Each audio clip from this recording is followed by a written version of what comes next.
We have taken notes, but also we will benefit from the Hansard so that we can be able to make sure that all, especially the policy and regulatory suggestions, Mr. Speaker, are going to be taken into consideration. Mr. Speaker, I understood this assignment. First of all, let me say this.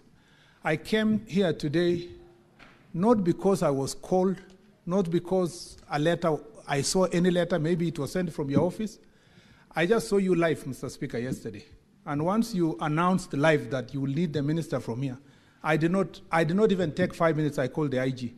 And I told the IG and the chair of IPOA that we must go to Senate. So, Mr. Speaker, I am very grateful that there is a forum like this for us to be held into account. And like many colleagues have said here, that the same exercise I used to do before to hold others into account, Mr. Speaker, I must also abide by the same process to be held into account. So, Mr. Speaker, I respect the authority of this House. Mr. Speaker, I also want to correct an impression that may have been created by my statement. Remember that Senator Eddy, when he rose, he said, Mr. Speaker, he wanted the Cabinet Secretary to shed light on what I saw with my eyes as the possible persons culpable insofar as the murder of Mr. Albert Ojwang is concerned. Mr. Speaker, I must say this, that it is that led me to Article 245 of the Constitution. And Mr. Speaker, most people may have misconstrued to mean that the Cabinet Secretary does not have responsibility to oversight the National Police Service in the work they do, whether it is in excesses of police officers or in other policy issues. Mr. Speaker, that's far from the truth. I confined myself, Mr. Speaker, I zeroed in on Article 245, subsection 4, Mr. Speaker, for purpose of the investigation, specific investigation touching on this particular gentleman. Mr. Speaker, it will be a violation of our Constitution if, as a Cabinet Secretary, Mr. Speaker, I would now arrogate myself a responsibility contrary to Article 245(4) of the Constitution, where when an investigation is done, if it is suspected that a senator has committed an offense, and as a Cabinet Secretary starts saying, I call the IG and tell IG, go arrest so-and-so, investigate so-and-so, charge so-and-so, the people of Kenya under Article 245 of the Constitution wanted to remove the possibility of any person, not just the Cabinet Secretary, a senator, a president, and any other person would direct investigations into any matter outside the authority of the National Police Service and the Inspector General himself. That is why the only exception given, Mr. Speaker, is the office of the DPP, who can give directions to the IG to carry out investigations. So I want to correct that impression. It doesn't mean that I don't have an eye to make sure that there's a policy framework where police brutality must be dealt with in the country, that we must deal with issues related to abductions, Mr. Speaker, that we must deal with issues, Mr. Speaker, that are related to extrajudicial killings, among others. That is a responsibility that not just the Cabinet Secretary, but also the National Security Council, as everybody has said here, carries out an oversight responsibility on that matter. I want to correct that impression because I saw everybody was riding on that particular section of Article 245. And if I may read again, Mr. Speaker, it says that no person may give a direction to the Inspector General with respect to the investigation of any particular offenses or offenses, the enforcement of the law against any particular person or persons. But enforcement of the law generally, I can give directions policy-wise.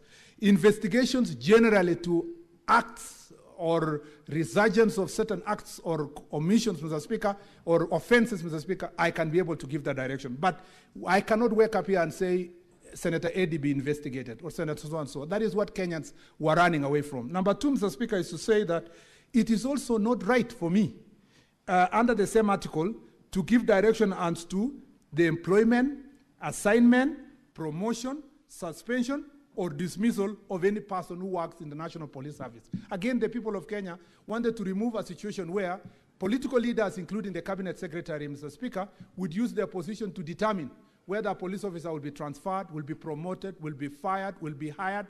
Mr. Speaker, that was the intention of the people of Kenya, to insulate the National Police Service and to make sure that it's an independent institution. But that does not mean that under policy direction, we cannot tell the Inspector General that any person who is found committing an offense must be removed. That is a policy direction, but not to superintend upon the rules of the IG by picking on specific officers to say, arrest this or leave this other person.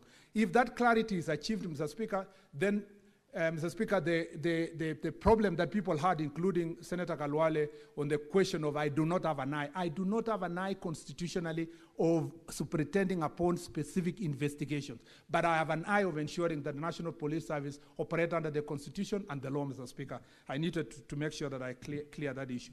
On the other issues, Mr. Speaker, I saw my friend Senator Kalwale had said, Mr. Speaker, because of that, Article 245 of the Constitution, therefore, Mr. Speaker, I should abdicate my responsibility. Mr. Speaker, like has been said by many senators here, Senator Kajwang, Senator Kio, Mr. Speaker, on my position, and they have said what I did when I was in this House.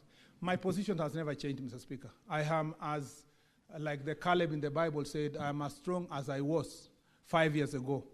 Mr. Speaker, my position on the issues of brutality, my position, Mr. Speaker, on anything extrajudicial killings, my position, Mr. Speaker, on matters abductions remain the same position I had in this office, in this Senate. Mr. Speaker, let me say how.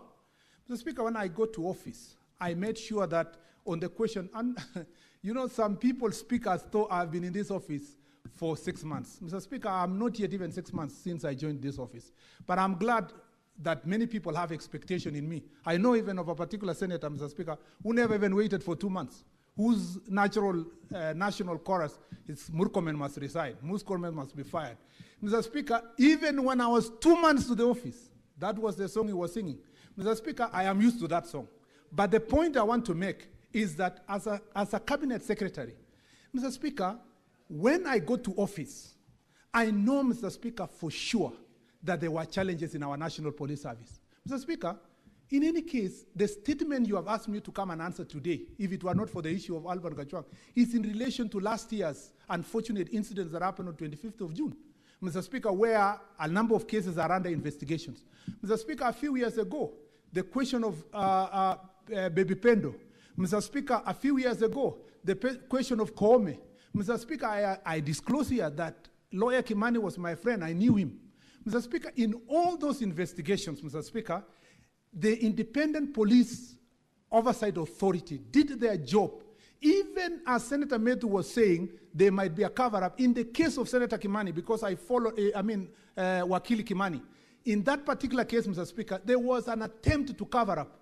But, Mr. Speaker, because of the work that IPOA did, 6 police officers are now, Mr. Speaker, on the queue waiting to be hanged because of what they did to kill a lawyer, Mr. Speaker, whose job was only to defend his client.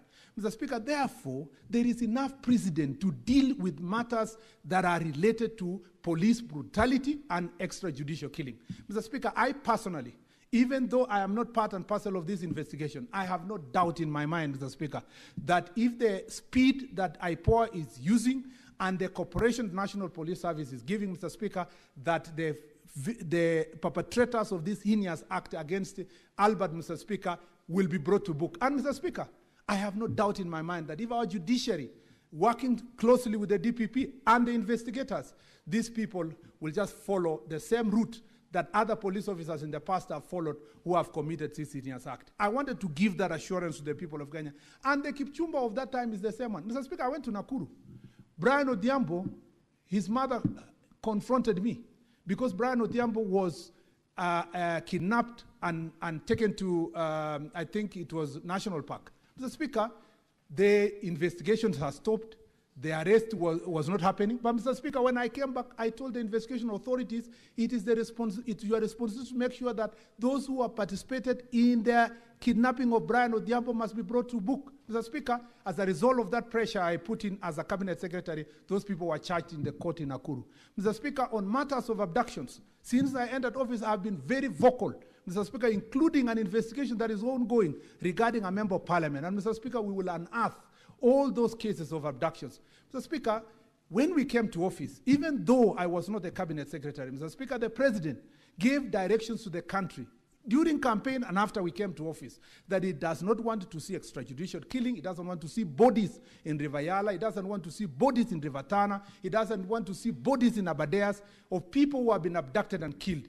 Mr. Speaker, we may not have exterminated completely these criminals who are doing these acts, but Mr. Speaker, I can tell you there is no systematic or planned such acts in government. And Mr. Speaker, there is not by accident that as this administration came to office, there are no bodies that are found in River Yala or River Tana, Mr. Speaker. Why? Because we took a stand position, Mr. Speaker, and will continue in that direction. And Mr. Speaker, I am glad that now we enjoy this level of democracy and freedom to speak. Even those who presided over the ministry when bodies were floating in River Yala, Mr. Speaker, now have the freedom to call us into order. And Mr. Speaker, it is because they know this is a government that is responsive to the things that the people of Kenya are asking for. And I want to assure the nation that I am the same Kipchumba who was a valiant soldier in this house. I will use the same vigor, Mr. Speaker, to exterminate all kinds of, Mr. Speaker, criminal activities within the police. And the police know. And I have told them clearly, in all the forum, Mr. Speaker, I established what is called Jukwaa la Usalama. In this Jukwaa la Usalama, all the OCSs attend the meeting. In every county, Mr. Speaker, we've completed Coast and Eastern 14 counties. Mr. Speaker, in all those forums, I want to assure the House that as a cabinet secretary, I have told the police officer in no uncertain terms that anybody who is going to be found to carry out such kind of extrajudicial killing will carry their burden. Let me come to the specific questions, Mr. Speaker, that touched on me. Number one, Mr. Speaker, that was the first question by Senator Kalwale. Mr. Speaker, there is Senator Kajwang asked, Mr. Speaker, about, again, and I've responded to that question generally about my record and so forth. Mr. Speaker, on the extrajudicial killings, Senator also Kajwang asked, Mr. Speaker, whether I have given any policy directions related to, Mr. Speaker, this issue of